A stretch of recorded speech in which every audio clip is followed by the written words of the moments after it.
Welcome back to McNulty's Book Grill. Today we're talking about one of my favorite topics, which would be the Three Investigator series. And I'm drinking Hobgoblin Red Ale, which I think on camera that looks pretty dark. But let's take a sip of this and see how it tastes. It tastes pretty good. All right, a pint and some books. Here we go. All right, the Three Investigators is one of my favorite series. It was created by Robert Arthur, who was born in 1909 and died in 1969. And Robert Arthur is an interesting man because the Three Investigator series is part of his branding initiative with Alfred Hitchcock. A few words on Hitchcock. Hitchcock was a self-made man as far as branding. He knew how to put his name out there. He knew how to put photographs of himself out there, especially in the late 50s through the 60s. As his career was winding down, he became a cult figure, really, in his lifetime. And Robert Arthur, who was an editor who worked with Hitchcock, was the man responsible for putting together those anthologies with Hitchcock's name. Stories That Scared Even Me, and so forth. Robert Arthur is the man that did that. Robert Arthur was also a writer of short stories and novels. He wrote the first 9 Three Investigator books and then one other. I think it was 11 or so. If I'm wrong, I'll put a note down below. And then I have, of the Three Investigator books, I have the first 15. There were 45. We're going to discuss the 15 that I have briefly. The series became well known and is still well known today because of the covers by Harry Kane. Harry Kane was the illustrator who did most of the covers. He was born in 1912. He died in 1988. The first 2 Three Investigator books had covers by Ed Vebel, who was born in 1921 and just died recently in 2018. I believe he did the first 2. If that is incorrect, you can let me know, but the first 2 looked completely different than what you did later. Harry Kane, however, also did many covers after that, and then he also did the interior illustrations, which includes, this is The Secret of Terror Castle #1, and I'll have a scan popping up, and that includes the end papers, which Harry Kane did. So this was really a savvy idea on the part of Robert Arthur to create this series and link it with Hitchcock. There were other books he did, in relation to Hitchcock, as I mentioned. I'm going to cover Robert Arthur in detail in an episode later when I pull all of my Robert Arthur books together. I would absolutely love to see a collection of Robert Arthur's short stories that he just wrote and published in the pulp on his own. So, anyways, we have the series. As I'm talking, I'm going to have the scans pop up of the stack, which you can't see. It's in front of me. All right, so the premise. The premise is really interesting to me. It was Robert Arthur was really great at plotting. You have the 3 characters, Jupiter Jones, who is kind of stocky. He's the intellectual one with deductive reasoning ability. You have Pete Crenshaw, who's athletic.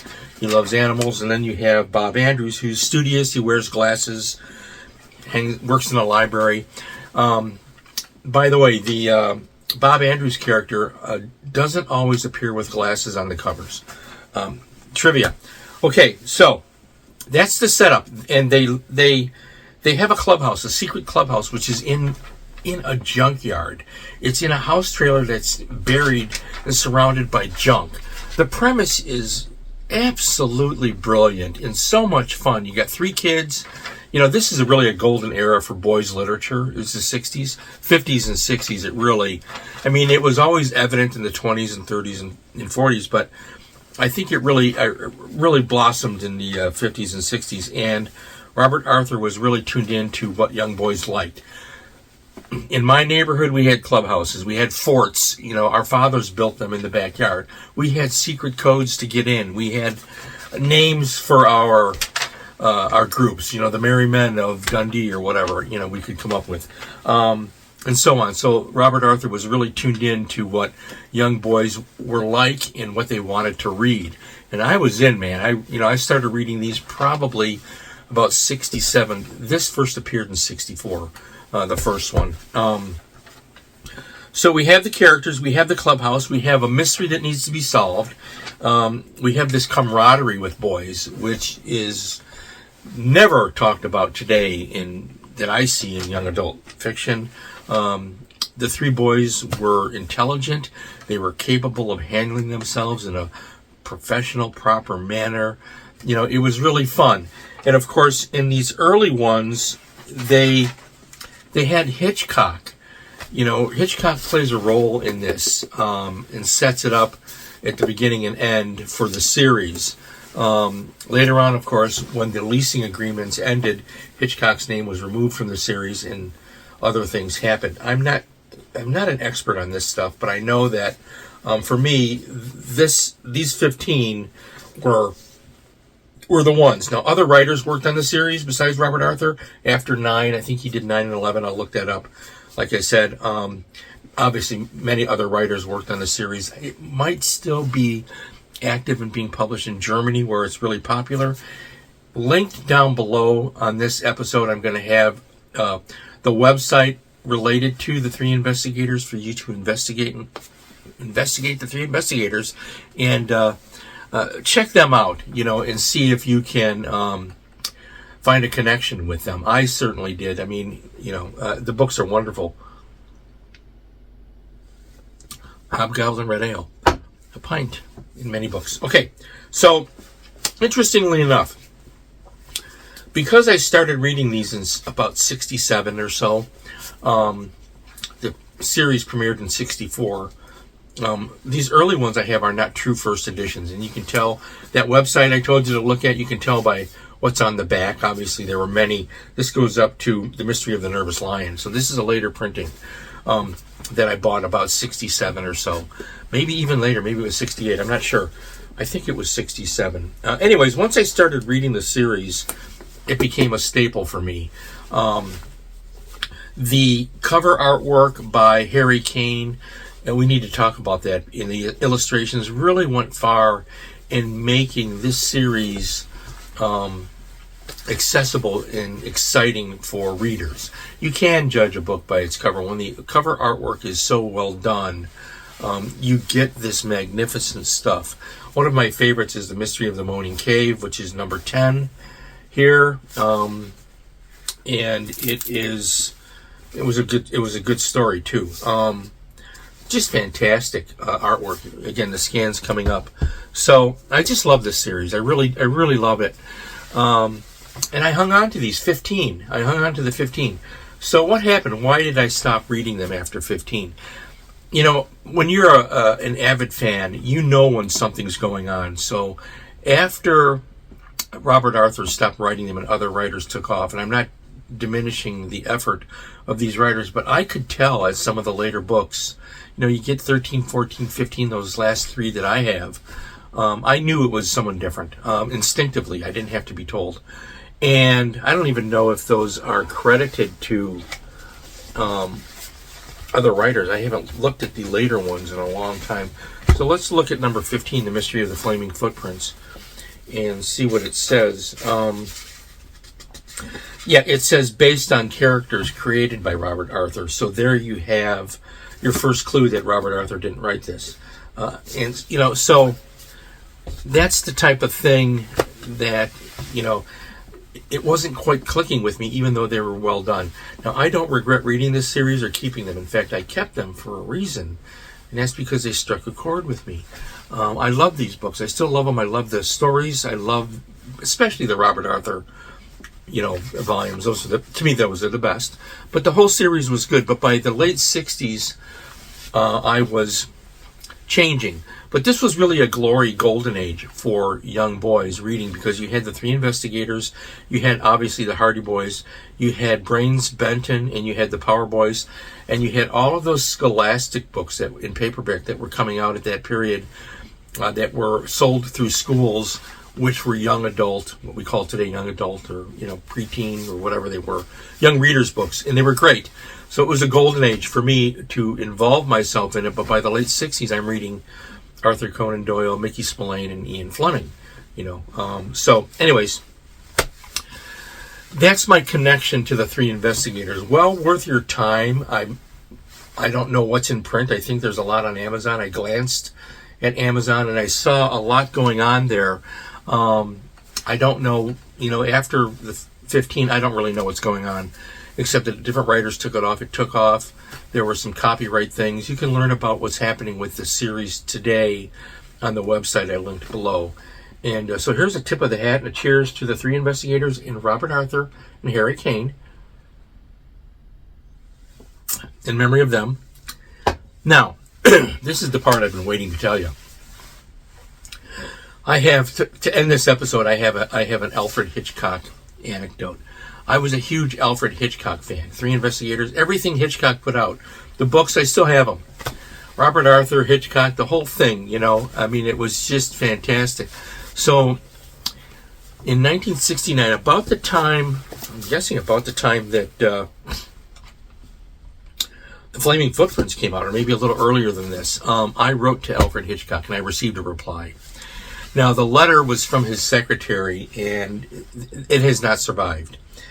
But I know what it said because I remember it, and it was very short and polite. It was, thank you, Tom, for your story idea. Mr. Hitchcock has enough story ideas right now. He's currently in Europe filming a movie. By the way, that movie would have been Topaz. And keep writing and have fun. And then they enclosed this autographed photo for me in that, which I saved. Somehow the letter has gone missing. Now, the autograph is not real. It's a pre-printed photo that was sent along, probably to every fan that wrote to him. So here's what I wrote, though. I was inspired by the three investigators. Hitchcock, talking in this first one at the end, that's an interesting story and so forth. So I wrote to Hitchcock with my story idea for him to make a movie inspired by the three investigators. And my story idea was that three boys, and I don't think in my letter I said three investigators, but it was clear what I was getting at. Three boys stumble upon a secret cave on the seacoast, and there's been a cave in, but they get inside the cave, and there's a pirate ship in there, and it has a treasure on it, a treasure chest. And there are gangsters involved, and the boys are trying to solve the mystery on what was the pirate ship. It was Blackbeard and whatever I said. And they had the gangsters that had a map, and they knew there was a ship somewhere, and a little bit of a conflict. I thought it would make a great Alfred Hitchcock movie. So that's the story idea I sent to him, whereupon I received this very polite letter and photo from his secretary.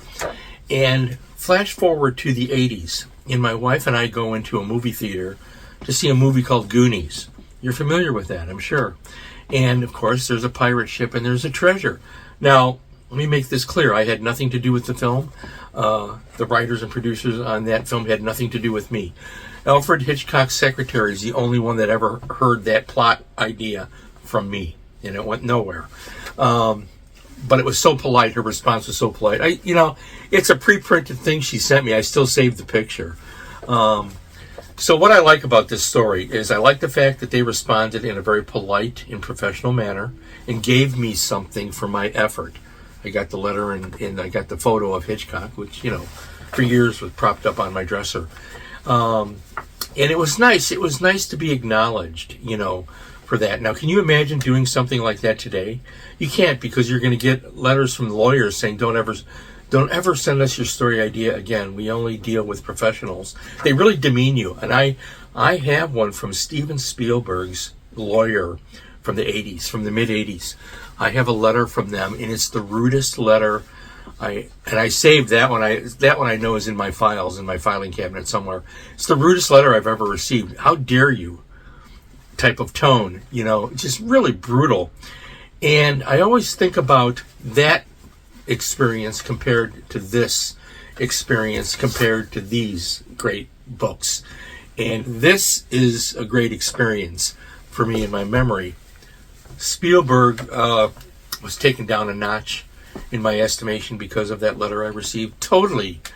It was the rudeness of the letter. How don't you ever contact us again? Really brutal.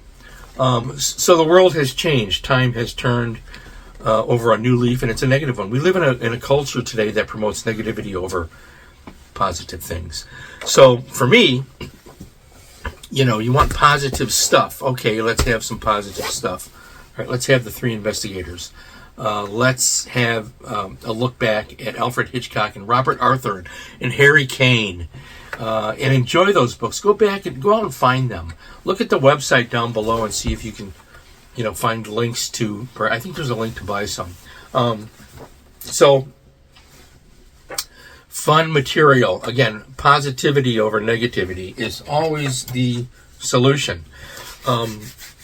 Interesting little bit from my past that I thought you would enjoy, but most importantly, really, I hope that you enjoy these books. This is a Harry Kane cover, by the way. One of my favorite Harry Kane covers is number 3, The Mystery of the Whispering Mummy, Robert Arthur. And I love mummies and mummy stories, and you see this and you buy it. I don't even know what these sold for anymore. Someone can let me know in the know. So anyways, Robert Arthur, Alfred Hitchcock, the Three Investigators, and Harry Kane. Stay well, stay happy, feed your brain. Cheers.